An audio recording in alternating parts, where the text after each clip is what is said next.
live. Is there a social media live? No, it's not.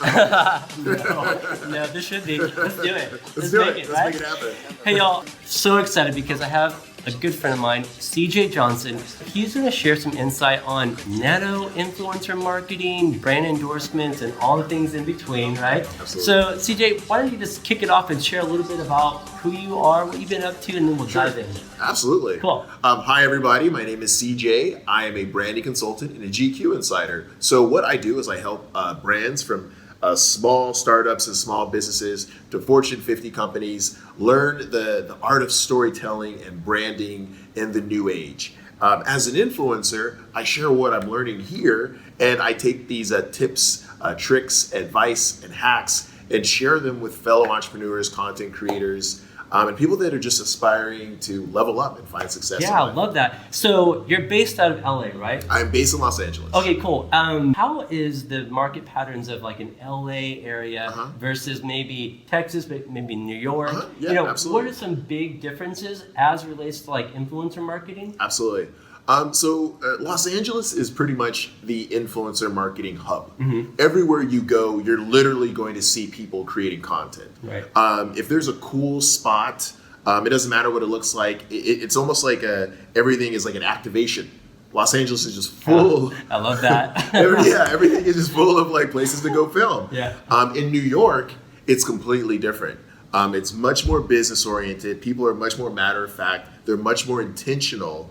So you're not necessarily going to be having a conversation with somebody at a beautiful cafe in New York and they're going to be taking photos of their food. They will in Los Angeles in a heartbeat. Nice, yeah. That's a huge difference. So something even like Austin, Texas. I come to Austin quite often. Austin is beautiful. It's vibrant. There's so much going on in this city. And again, you don't see people around with their cell phones all the time. But one thing that you are seeing when you're traveling anywhere in the world is that you are seeing people take more pride in their city and making sure that when you are there, you do bring out your cell phone. Right. You're taking photos and videos of important landmarks. So that's something that I see. I travel quite often speaking on these things. And I'm also dive a little bit into the travel hospitality sectors as an influencer. Right. So, I have clients in Mexico to London. I would say that I'm bi-coastal to an extent. My home base is in Los Angeles, but I go to New York and Washington, D.C. quite often. And to see the differences in the culture, it's very interesting. The goals even what influencer marketing and what that industry looks like is different. In Los Angeles, people have a very clear understanding of what that is of an influencer from all shapes and sizes. Same thing with Miami. I've noticed that Miami is very similar to Los Angeles. Miami just takes a little bit more emphasis on music, fitness, and health. Yeah. Which is very interesting. Wow. So like everything you just downloaded on me and everybody else. And on YouTube. I heard there was one word that was like just like streaming and being thread through everything you just shared.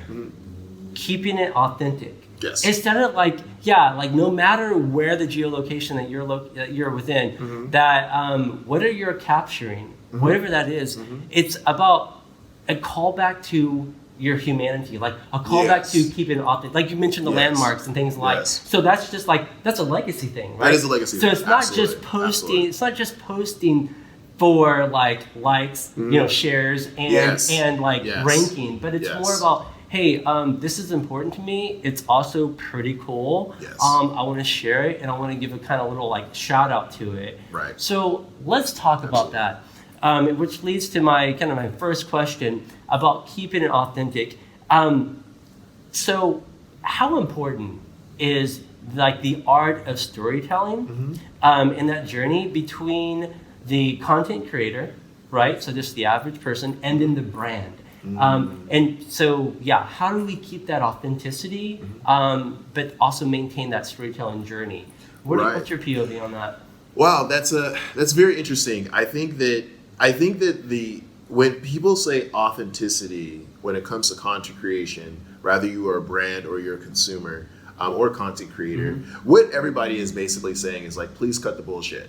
Like, stop selling to me. That's basically what they're trying to say. Don't sell to me. Oh yeah. So when it comes to the art of storytelling, that is something that I talk about quite often, and I always like to make sure that I note what the difference is. It isn't saying that you're supposed to lie or fabricate anything like that. That's not at all what the art of storytelling Right. is. The art of storytelling is basically you manifesting the journey that you want. Yeah. That's basically the art of storytelling. like So that. when we're talking about authenticity, right?